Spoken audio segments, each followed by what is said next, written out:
মসজিদের রাস্তা গেল কোথায়?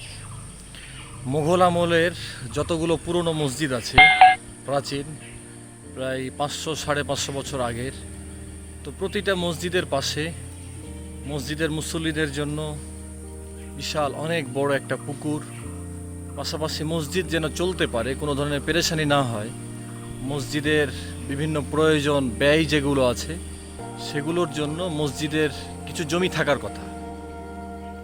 এই জন্য প্রতিটা মসজিদের আশেপাশে অনেক বড় বড় বাগান, পুরনো আমলের, তার পুকুর তো আছেই। কিন্তু আমরা আজকে এমন একটা মসজিদে যাব যেটা সোনা মসজিদের ধনিয়াচক মসজিদ, যে মসজিদের পুকুরটা নাকি মসজিদের না, সেটা অন্যরা দখল করে আছে। পাশাপাশি মসজিদে যাওয়ার জন্য কোনো রাস্তা আজকে নাই, রাস্তাগুলো বন্ধ। তো এই রাস্তাটা বন্ধ কেন? এ পুকুরগুলো অন্যের আন্ডারে কেন? এগুলোর তদারকি কে করবে? এই প্রশ্নগুলো আপনাদের কাছে রাখলাম। অবশ্যই আপনারা এগুলো নিয়ে একটু ভাববেন যে প্রতিটা মোগল আমলের বড় বড় মসজিদগুলোর সাথে একটি করে পুকুর মাস্ট প্রত্যেকটা মসজিদের সাথে আছে, কিন্তু অনেকগুলো মসজিদের সাথে পুকুরগুলো দেখা যায় যে অন্যরা দখল করে আছে। এটা তারা কিভাবে দখল করবে? বা মসজিদের রাস্তাগুলো গেল কোথায়? মসজিদগুলোর কি অবস্থা?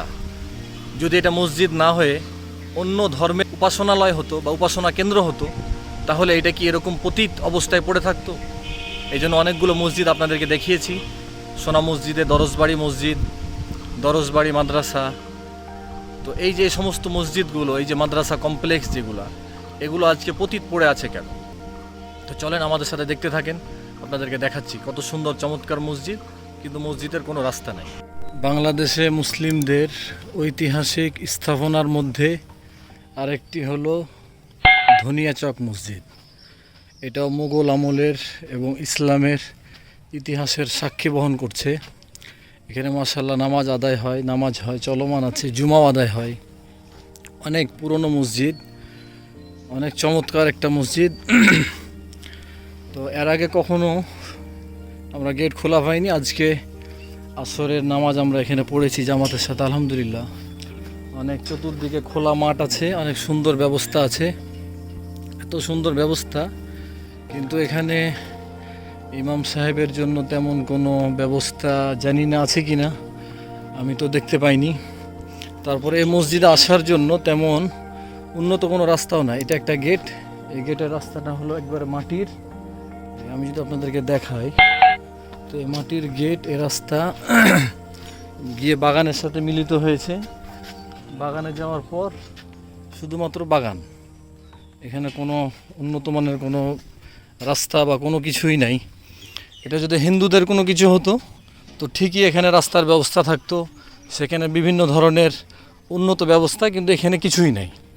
না আছে ইমাম সাহেবের পর্যাপ্ত সম্মানী কোনো একটা বিষয়, যেমন নামাজ শেষ হলে ইমাম সাহেব তালা লাগিয়ে চলে যাবেন। তারপরে কেউ যদি এখানে আসে বা কেউ নামাজ আদায় করতে চায়, তার জন্য অনেক কষ্টকর হবে। আরেকটা গেট আছে ওই পাশ দিয়ে, তো সেটা আমি আপনাদেরকে দেখাচ্ছি। সেখানেও কোনো ধরনের কি নাই, সেখানেও কোনো ধরনের রাস্তা নাই। তো এটা তো সরকার এখন এটা দেখাশোনা করে, তো সরকারি ফান্ডের মধ্যে কোনো কিছুর তো অভাব নেই। তিনি চাইলে তো এগুলো পারে, মন্দিরে দিচ্ছে, বিভিন্ন জায়গায় দিচ্ছে, কিন্তু এই মসজিদগুলো তদারকি কে করে? এই মসজিদগুলো যেহেতু এখন সরকার কর্তৃক তদারকি করা হয়, এত বড় মসজিদ, ইসলামের ঐতিহাসিক নিদর্শন এগুলা, তো এগুলো কি তারা চায় যে এগুলো ধ্বংস হয়ে যাক? তো যদি এটা না চায়, তাহলে কেন এগুলোর খোঁজ খবর রাখা হয় না, কেন তদারকি করা হয় না? এত বড় বড় মসজিদগুলা যেখানে না আছে কোনো নামাজের ব্যবস্থা, না আছে ইমাম সাহেবের কোনো ধরনের এই খোঁজ খবর, কিন্তু ঠিকই যদি অন্য কোনো ধর্মের কোনো বিষয় হতো, তো এটার ব্যাপারে খুব আমরা সোচ্চার হই। আমরা সেখানে তখন বলতে থাকি বৈষম্য করা হচ্ছে ইত্যাদি ইত্যাদি। আমি আপনাদেরকে বাথরুমের কাছে নিয়ে আসলাম। এই বাথরুমের মধ্যে দেখেন যে একজোড়া স্যান্ডেল আছে, স্যান্ডেলের অবস্থা, স্যান্ডেলের অবস্থা। এটা হলো ঐতিহাসিক নিদর্শনওয়ালা ধনিয়াচক জামে মসজিদের বাথরুমের এই যে দরজা, বাথরুমের দরজা, তারপরে বাথরুমের জুতা, স্যান্ডেল। না আছে কোনো ইমাম সাহেবের ব্যবস্থা, না আছে কোনো উন্নত মানের বিদ্যুৎ ব্যবস্থা। এখন হয়েছে আলহামদুলিল্লাহ, আগে এক সময় দেখেছিলাম ব্যাটারি চলতো, এখন বিদ্যুৎ আছে, কিন্তু ইমাম সাহেবের জন্য কোনো পর্যাপ্ত ব্যবস্থা নাই। রাস্তার কোনো ব্যবস্থা নাই, অবশ্যই এই বিষয়গুলো জরুরি। এখানে যেহেতু জুমা আদায় হয়, জুমা হয়, তো অবশ্যই আমরা যারা সংশ্লিষ্ট যারা আছি, আমরা যারা কর্মকর্তা আছি এসব বিষয়ের, তো আমরা অবশ্যই এগুলোর খোঁজ খবর রাখবো। এই যে আমি যে রাস্তা দেখাতে চেয়েছিলাম, এখানেও দেখেন কোনো রাস্তা নেই। এই যে গেট একটা আছে, পরে বাগান, বাগানে যাওয়ার পরে এদিকে আবার কি রাস্তাটাকে বন্ধ করা হয়েছে, এই সাইডে যাওয়ার পরে এখানে রাস্তাটা কাটা আছে। তো এগুলো অবশ্যই, এগুলোর জন্য আল্লাহ তাআলার কাছে আমাদেরকে জবাবদিহি করতে হবে যে এত বড় একটা ঐতিহাসিক নিদর্শন, ইসলামের সোনালী অতীতের পরিচয় বহন করছে, আর এগুলো এভাবে হেলায় খেলায় কেটে যাবে। এই দেখেন এখানে রাস্তা ছিল, এই রাস্তাটাকে কিন্তু কি করা হয়েছে, কাটা হয়েছে।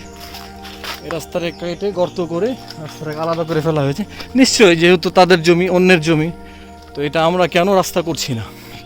কেউ যদি আসতে চায় এই মসজিদে, তো কোনো রাস্তা নেই, তাকে বাগানের ভিতর দিয়ে আসতে হবে। বাগানের ভিতর বাগান ডিঙিয়ে, কাদা ডিঙিয়ে, নিজের জুতা, নিজের সব কিছু, যেমন আমরা গাড়ি নিয়ে এসেছি, গাড়ি অনেক দূরে রেখে আসতে হয়েছে। এখানে গাড়ি আসার মতো কোনো ব্যবস্থা নাই।